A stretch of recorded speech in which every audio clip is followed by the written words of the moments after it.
Right. And then, you know, it was only after I was going home, you know, wondering what the hell was going on from that meeting, that I realised what happened just before this incident kicked off. I'll tell you what happened. I was featured in several national newspapers. I was interviewed, and an article was actually written about me in one of them. 3 national newspapers covered my activities in various degrees of detail. The first one was the Sun newspaper, which did an article about the Weird conference in Swindon last year. I don't know how many of you went there, but it was. I was actually spoke to a reporter from the Sun, and they did a half-decent report about it. This was during the phone hacking scandal, and the Sun was making a sort of half-hearted attempt to be a decent newspaper for a short time. They were worried they might go the same way as the News of the World, so they were trying to keep their nose clean just for a while, until the heat wore off.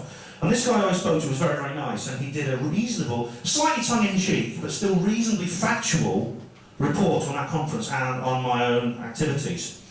Someone rang me from the Wales on Sunday, because I've got a Welsh name. He said, "You're from Wales, aren't you?" And I said, "Yeah, you can tell."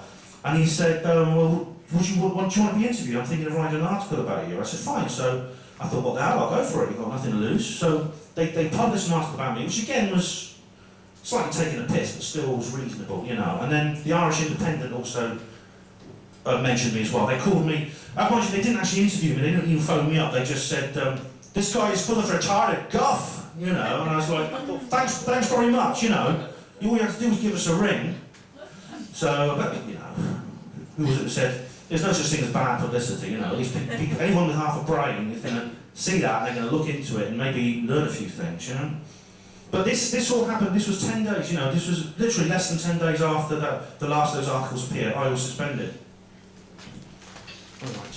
All right. Now, people have often said, you know, well, maybe it's true, maybe they really did, maybe this is a valid complaint that really happened, it was real, and they had a real person complained, and they looked into it, and they were really offended by what you were doing, you know. What evidence have you got, Ben, that this was a setup? And I thought to myself, well, there's the fact that I've been doing this for over 5 years. I've been keeping the Herpanmo blog that long, since 2006. The TV station's been going for almost as long as that.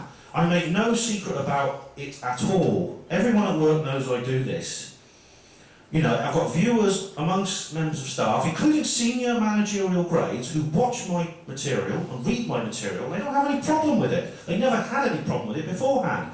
So basically, these videos, the videos they were complaining about, as I said, Microchip and Muslim Day was actually put up in September 2010, so it was up for over a year before all this kicked off. Other videos they were complaining about have been up 2 years or more.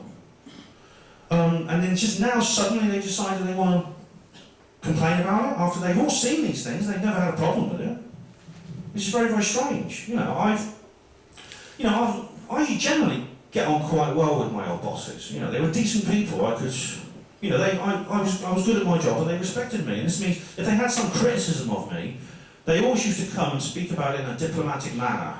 They didn't just go, you know, they didn't come around with their jackboots. They actually came down and they sat down and they spoke to me, and they were very nice about it. And they just gave me a bit of criticism and advised me, you know, what they wanted to change. And I thought, that's fair enough. Usually in that situation, I was quite willing to cooperate with them. If they'd been slightly more diplomatic, I might well have cooperated with them this time. But suspending me as they did, you know, it's effectively a declaration of war when they do that.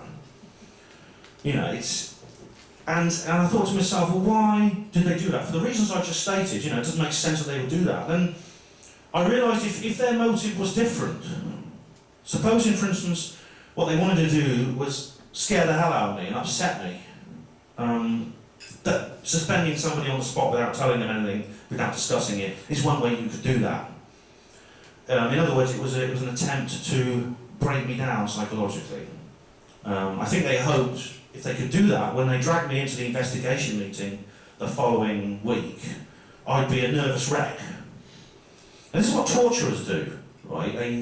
They don't, when they bring you in, a lot of these regimes which use torture, they don't torture you straight away. They lock you up in a cell and let you think about it for a while. So you're lying there in the dark thinking, what are they going to say to me? What are they going to do to me? You know, and by the time they're ready to start interrogating you, you're kind of softened up psychologically. It's a very evil thing. And this was not so extreme, obviously, but this was another example maybe of that. That's maybe a reason why they suspended me. It didn't work. They said to me, well, they offered me a deal. They said, we want you to remove some of your material. And I said, well, what? This is the videos we complained about. I says, but it was a rather strange conversation because they were a bit vague about exactly what they wanted removed. And I began to feel a bit suspicious that maybe they were trying to lure me into a situation where basically I'd be removed, they could get me to remove as much as possible of the material I put up there. I mean, for instance, they said, oh, we want you to remove the ones you filmed in a social club, plus the videos that were complained about. And then they said, yeah, and all the ones where you mentioned the hospital, mentioned portrait, well, that's almost everything, isn't it? And I thought they were a bit vague about what they wanted to remove, and I began to get a bit suspicious. Another reason was I suspect, if as I'll explain in a minute, this situation is not without precedent in terms of what's happened to some other people, and I thought, if I try to cooperate with them, it's possible that, in fact, it's quite likely that harassment against me would continue. And this has happened to other people. And another reason is, basically, I'd worked out by then, and I was proven correct on this, as I'll explain in a minute, that the complaint made against me was directly related to my appearance in the newspapers. And I was given proof of that afterwards, actually. I'd always suspected that was the case, and then I thought, when you think, basically I'm quite lucky, in fact I'm very lucky compared to some other people, because I've got a very sympathetic landlord who's going to let me carry on living where I am now, even if I can't pay the rent. I've got lots of friends and supporters who are going to help me out. I was already in quite a low-paid job, so I've got a lot less to lose than certain other people, who have been in this same situation. You may well have heard about people, people like Tony Farrell, who has been sacked from the police force for speaking out about 9/11. Gary Heseltine, the police officer, who was threatened with being sacked simply for mentioning on stage the name of the police force he was in while he was doing a speech about UFOs. There's Kevin Annett, of course, who you may be familiar with, the man, great guy in Canada, who's exposing the institutional abuse and murder of children by the church. Again, he didn't have the supporters that I did, and he was in a higher paid job, he had a lot more to lose than I did. So basically, if those guys can turn around and stand up against this injustice and this travesty, what excuse do I have? I've got no excuse not to, because I've really got, I'm in such an easier position than they are, And so the meeting basically ended like that, and then I went home, and then a couple of days later, I got the case dossier through from my employers, which basically proved what I'd said all along. The funny thing was, in the meeting I mentioned at the end of it, I'm a bit suspicious how this has suddenly occurred just after I was in the newspapers. They didn't reply. The officers at the meeting did not reply. They looked down at the table and they didn't say a word.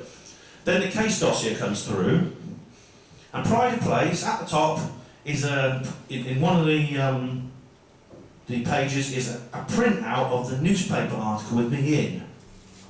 And it's this, and in a sense, and then I showed this to my shop steward, and he said, oh, because he didn't believe me at first when I said this. And I showed it to my shop steward, and he said, oh yeah.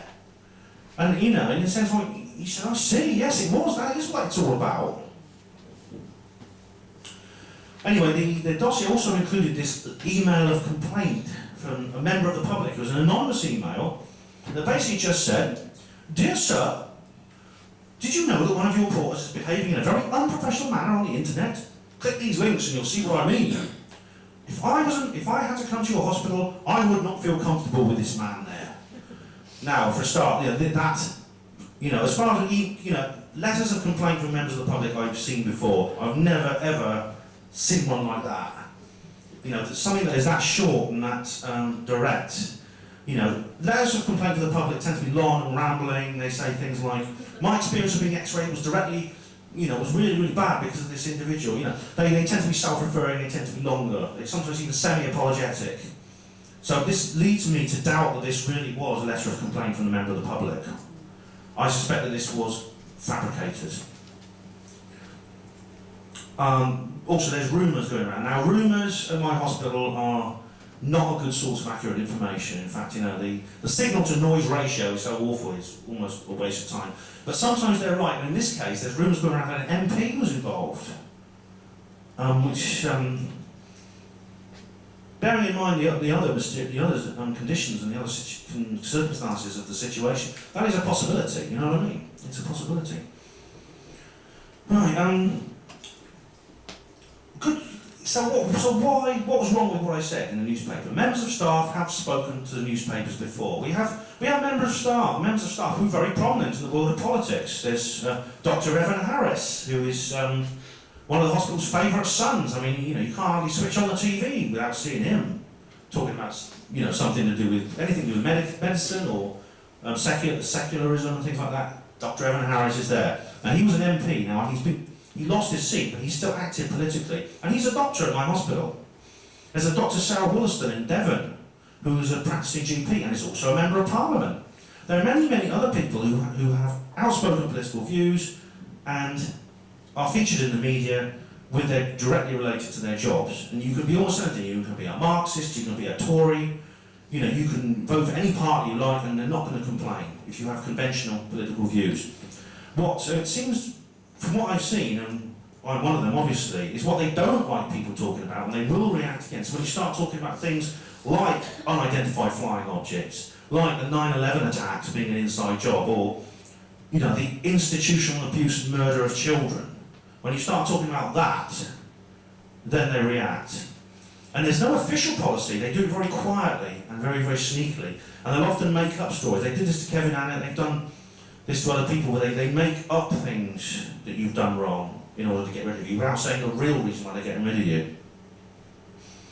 Makes me wonder, you know, if we're nutcases who are talking nonsense, why are they so defensive? It's a good question, isn't it? You know. Well, the question is now, what happened next? Well, they made me wait a long time. This whole affair took a very, very long time, and luckily I was on full pay the whole time, so, you know, I didn't have to worry about money. I just sort of like tried to relax and tried to just get on with my life. Christmas was coming, I decided to just try and act normally through Christmas, spend time with my family, go and visit my girlfriend, go and visit my dad, see my daughter, buy presents, eat mince pies, etc., etc., etc. Then I got just after Christmas, I got a letter through the date for the hearing. I was going to have a hearing on the 6th of January. So, just turn the camera over again. Sorry.